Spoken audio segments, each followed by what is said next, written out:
Hey guys, it's me, TDF. And this is me, Eric, and welcome to Sonic Unleashed playthrough for the Wii! Fuck you, that was supposed to be my introduction. Anyway, I'm using the Master Race game controller because, as we know, there is truly nothing better. Fuck you, Eric, and your shitty-ass DualShock. In this game, to be honest, I'm in the minority, and I actually preferred the Wiimote for this game as opposed to the GameCube controller. God, how do you look like freaking carpal tunnel? Dude, my arms would tire out in like seconds from using that shit. Well, yes, TDF, but I masturbate quite frequently, so it all works out. I see. Even in standard definition, this intro looks fucking amazing. Yes, this is a great intro, one of the better ones to be in a Sonic game. I hold it way up there. I'd say this and 06 are probably my two favorite intros. Black Knight had a good one. Although some people here haven't played Black Knight. I can't imagine being one of those sad bastards. I mean, who here can claim to be a Sonic fan, own a Wii, and not play Black Knight? I mean... I'm sorry, I don't partake in automated sword fighting game 28. 28, god damn it. Anyways, on here... I Interesting think note, that enemy that Sonic just kills, you never see him in the whole game. Wow, just like Pac-Man World. But enough of that. One of the things I like actually most about this intro is the fact that you can actually do most of the stuff you see in this intro in the actual game, so it isn't a total lie. You can't jump 50 feet in the air, though. That's always kind of bugged me in the Sonic series, and that Sonic's been depicted as being able to leap fucking buildings in a single bound, and yet he can never do that in-game. Really? Well, I mean, just judging by, if you were to put it into comparison, I'm sure he'd be able to jump really high anyway.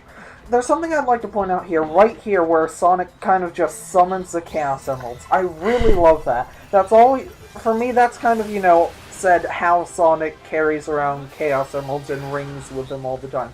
How he carries around 50 chili dogs, you know, a couple thousand ice cream cones, a TV and a DVD player. I'll never know, but... I think that kind of explains, like, for all clothless characters who just seem to shove items in their ass, that it just, you know, they just can make them apparate at will. Well, I think so that really only applied to the Chaos Emeralds, but, yeah. Shut up. And, really, I mean, Sega did a really good job with this, just, like, you just using the lighting especially. Like, they put so many reflective surfaces to great use. I would like to point out that if Eggman were a normal human being, he would have just broken his neck and several other bones. I'm pretty sure it's established that Eggman has no bones. It's just literally a shell of an egg inside of a scraggly old man's skin. Okay, so he would have shattered into hundreds of pieces. Well, that's what the skin is there for. Although I do like this cutscene, I actually don't care for the Supersonic model in this game. It's a bit too yellow, not quite golden enough. The texture's a bit off. I like the eyes, though. Of course, this sounds like, I'm mildly irritated, Eggman. That actually sounded more like an orgasm than a scream, I'm not gonna lie.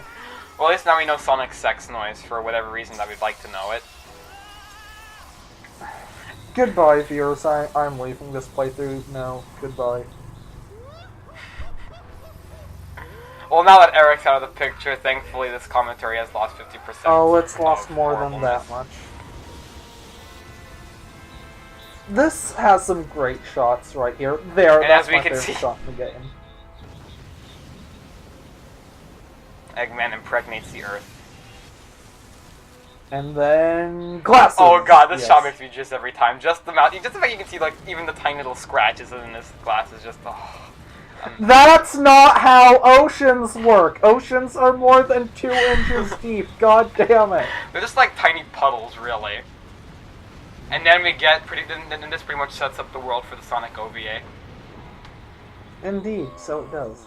Something interesting here. Now you're seeing the game's main villain, Dart Guy, or main evil monster. His design here, not only is he bigger, but his actual design and body structure is very different to what you see in the final boss fight. He's much more humanoid in, like, his torso area. He has much more, you know, a human body parts and biceps and arms and whatnot, as opposed to what you end up fighting. Which is like just a gigantic, undescribable purple mass. He does have a good design. I don't want to go to school today. Oh god, freaking Mike Pollock is amazing in this game. This game really did have some of the better voice acting in the Sonic series. Lots of people do consider this to be one of Griffith's best performances, and I'll say it's very good. I greatly prefer his performance in Black Knight. Going doing it this time, Eggman. Actually, while we're on the subject of voice acting, what do you think of the Werehog voice? It's alright. Funnily enough, I actually think I prefer the Werehog voice to Griffith's Sonic performance. Like, really? Yeah, because, like, he still sounds like he's constantly asking a question to me. Like, it's really just light and not that powerful, in my opinion. Notice how the screen just kind of pauses there for a few unnecessary seconds, and there's a musical key like something should be happening. In the much more popular 360 and PlayStation Triple version of this game, the Sonic Unleashed logo actually appeared there, and I'm very disappointed that they took it out. I feel that it added a lot of atmosphere to that scene, and just this whole cutscene in general. I love that moment. It's probably one of my favorite moments in the whole game, to be honest, and they just took it out for this. Well, you know, whatever. Still, I mean, the 360 version was definitely more cinematic, obviously, but I don't know, just gameplay-wise, I do, controversially enough, prefer the Wii version. I would have to agree. Oh, you used Chip's face, really? Shut up, Chip is a total Jesus, bro. Look at these, look at these look at all my hot-ass friends. Like that person with a dick for a face. Of course. Did you really have to cycle through all your knees to show us this? Couldn't you have just gone one to the left? Oh, Amy, much better than Chip. Well done, TDF, well done. This game is so cute, I have to shave it. I'm actually surprised you didn't pick Tails, Mr. Fan. Mr. Emerald. Deus Ex Machina! I still don't quite get what happened there. Well, clearly Deus Ex Machina. What Deus... No, that's nothing at all how a Deus Ex Machina works. That was at the beginning and wasn't related to any item we've seen. Well, Chip we'll see in a few seconds. And he is quite the Deus. Oh, sorry, spoilers. That was unfunny and you should feel ashamed. I wasn't trying to be funny, Eric. I'm trying to make a point here. Hey, are you okay? Your point was pointy and dull. Yeah, I like to think that when Sonic just pokes Chip, you know, with those claws, you think he'd, like, stab him in the forehead. Yeah, he poked him in the eye, too, the poor bastard. He probably has, like, bleeding corneas. Ooh, look at that dick. Shut up.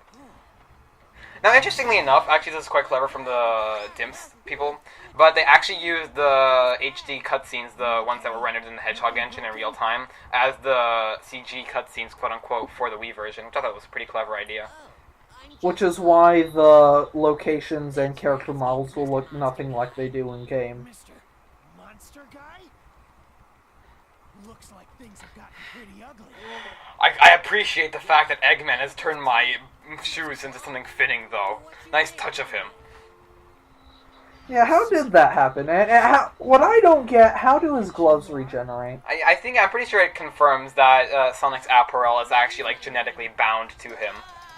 I don't know. I can't remember. I see. Chip has. I like Chip way more when I first saw him in the game. He's actually like done the opposite of growing on me. I've become progressively more annoyed by his lines. I mean, I still like him as a character overall, but like a lot of times when he's just like yelling and making a lot of noises, I just find him more and more annoying.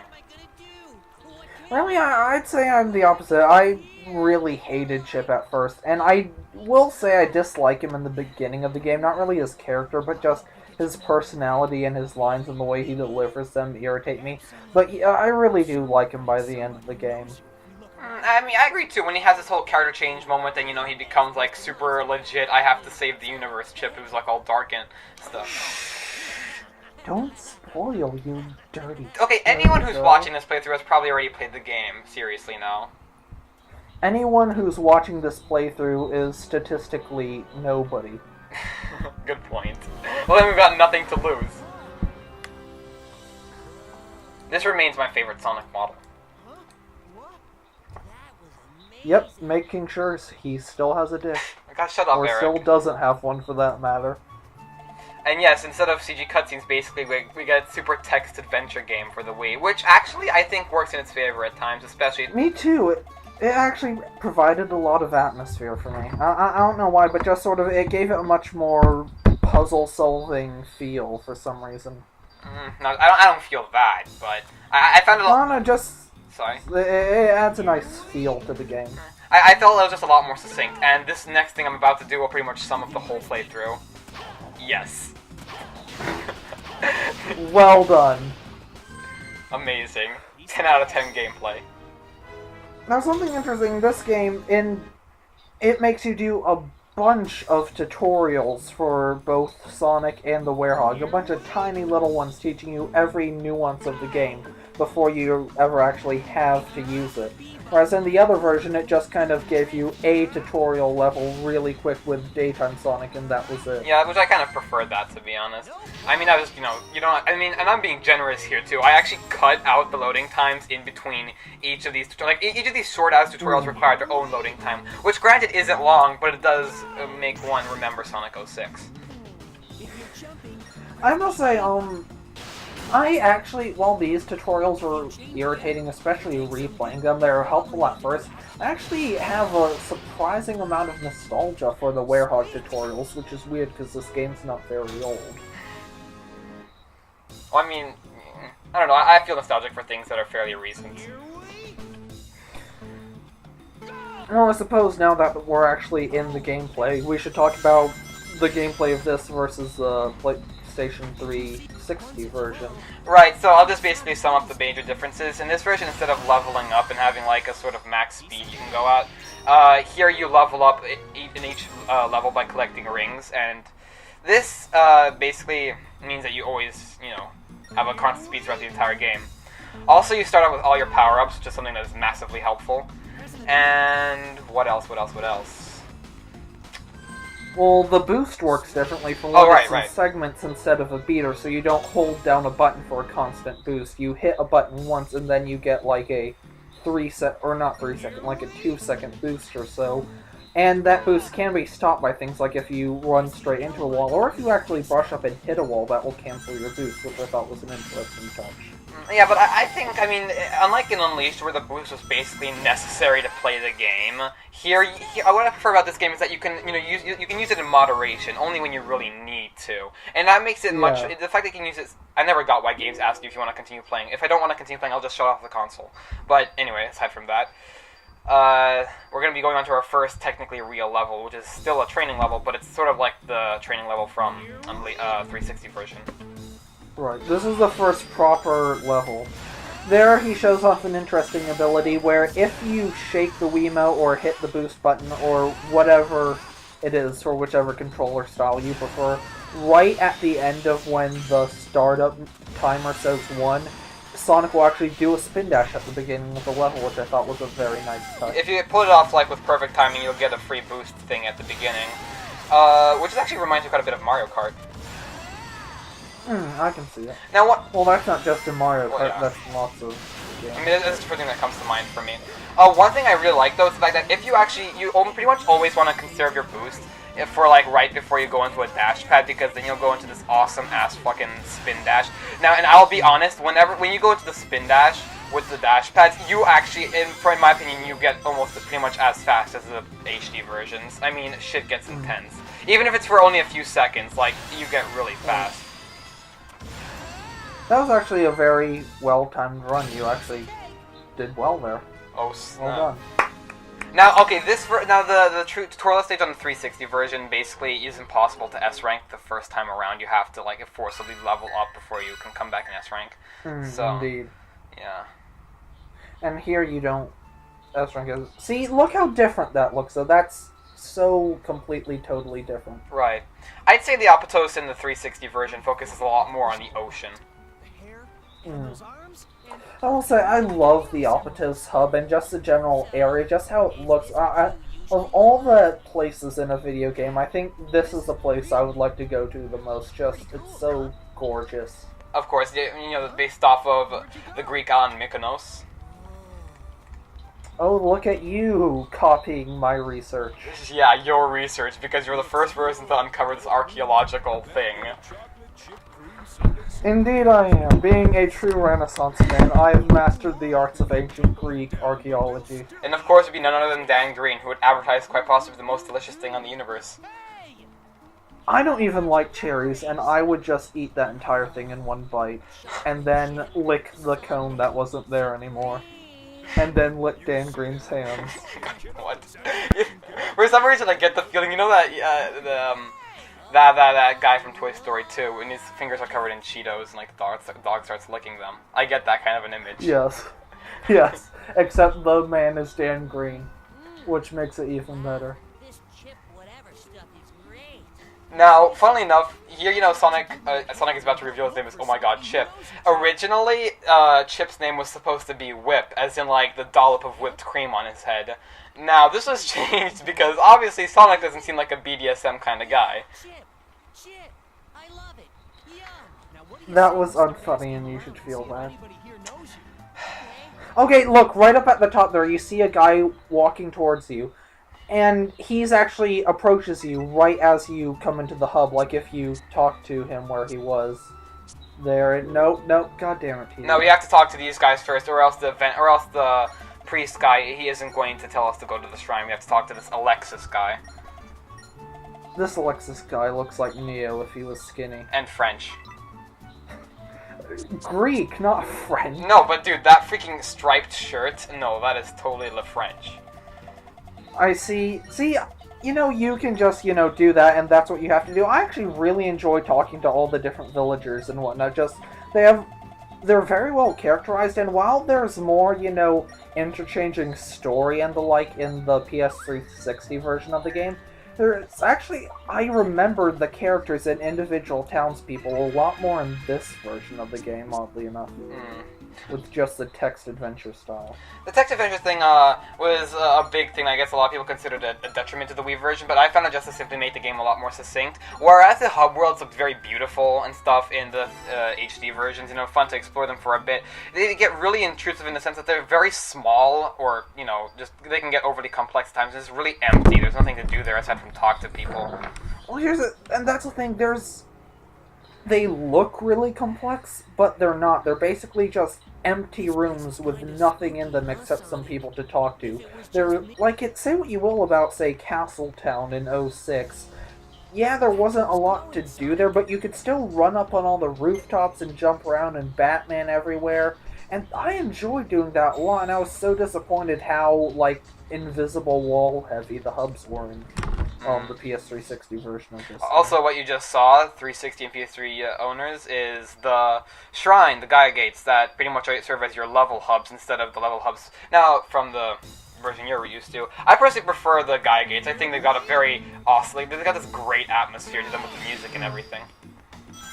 Well, actually, it's interesting. In this version of the game, you actually play, you know, inside the Gaia temples at the Gaia Gates. Whereas in the other version for the Gaia temples, you just kind of stood around outside of the temple. Right, and that's always been kind of... I feel sorry for you HD owners. You didn't get to hear the awesome music as much. That's true, they didn't. And you missed the item capsule. That's something we should talk about. Capsules. They were in this version. Yeah, which is pretty much the way you can get, you know, items at the end of the game. And I clearly missed that dash pad, but thank God scripted events and PAL. Oh, TDF. Oh, TDF. Now, I'd say in terms of design, the Patos is probably the most similar between the two versions. Like, just in terms of, like, stage design and everything. Like I stated before, the 360 and PS3 version shows off the ocean a lot more, but... Yeah. This version seems to be a lot more focused on, you know, like, flowers and stone. You know, where the other ones, it's all the smooth whiteness. This one seems more textured in general. I will say, though, the lack of Hedgehog engine and, you know, the lower resolution textures really do hurt daytime Apatos, though. I mean, but I do really commend Dimps for still making one hell of a good-looking game for the Wii. Yeah, they did. Actually, we should talk about that now. Visuals in the game. What were your thoughts on the daytime stage visuals in both games? Well, I think that the 360 version tried to show off the Hedgehog engine. I'm just gonna say 360 is easier than PS3 for me, more native. But it try to show off the Hedgehog engine as much as possible. You know, lots of lots of showpieces, and just a lot of things like very reflective objects. Just try to make it look as realistic as possible. Basically, a Pixar film. While this tried to do with what it could, and it still really worked very well. Yes, this game is definitely much more stylized.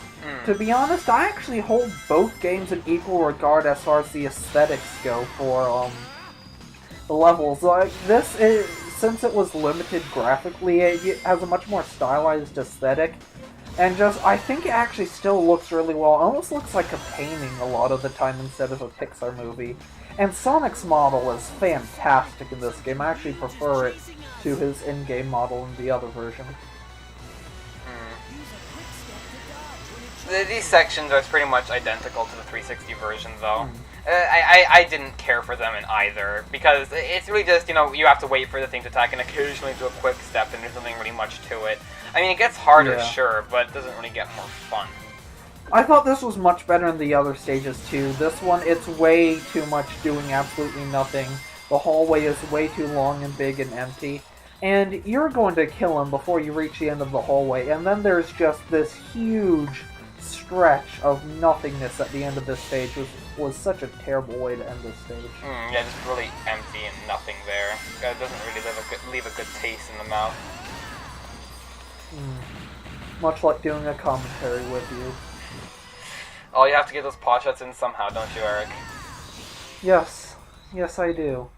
See, here, I mean, you can boost once or twice, you get the rings for a few more boosts, and then you just grind until the end of this very, very, very, very, very, very long pathway. Overall, though, I'd say the 360 version does look... You'd think you'd say. Yes, I think I would say. I'm not sure if I'm actually going to say it. In fact, now that you brought up this point, I'm not going to say it.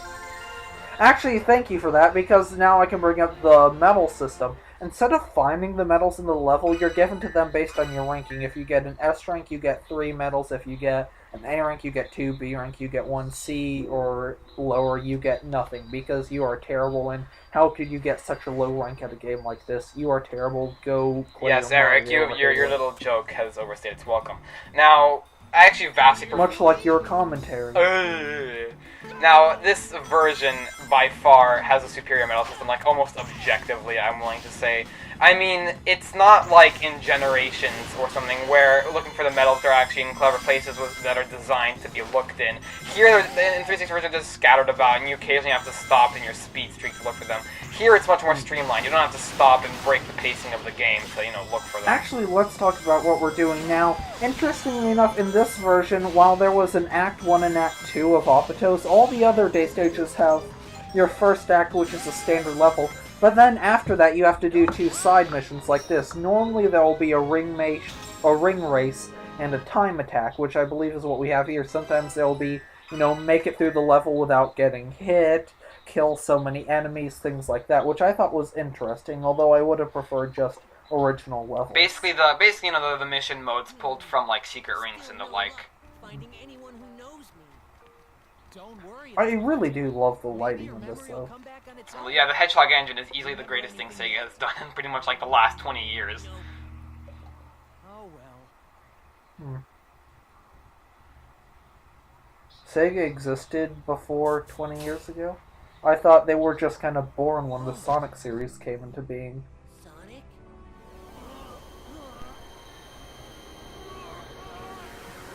To be fair, that transformation actually does look very painful. I'll give them credit for that. It's not like the Shakespearean thing he does during, like, the loading screens and transition, where he grabs his arm dramatically. Alas, poor Chip. I knew him. Eggman. Are you okay, Sonic? I'm fine. I'm fine. Are you broken? Nothing okay? Oh, God. Never thought you'd be one to quote YouTube poops, Eric. What is it? I love that line so much. Okay, how can you be sad? No, Dan Green, not you too! You can't be hopeless. There is a fucking delicious ice cream just sitting there right next to you. All the world's problems solved. Hey, don't cry. We should just take, like, a bunch of fighter jets or something and just, like, fill them up with that ice cream and just, like, drop them over, like, fucking, like, North Korea and, like, Africa and stuff, and everything will be okay. No! Oh, thank God. And that was a perfect way to show how the Werehog's stretchy arms work. Now, how did the ice cream stick to the cone and not just continue falling? Because it's the fucking perfect ice cream, Eric. It does not melt. It does not freaking fall out of its cone. Yes, I love that reaction. Now, to be fair, though, you know, they're like, oh god, something's wrong with him. No, I'm sorry, if the planet just shattered into pieces due to a death laser and a giant monster came out from inside it, I would expect you to behave like that.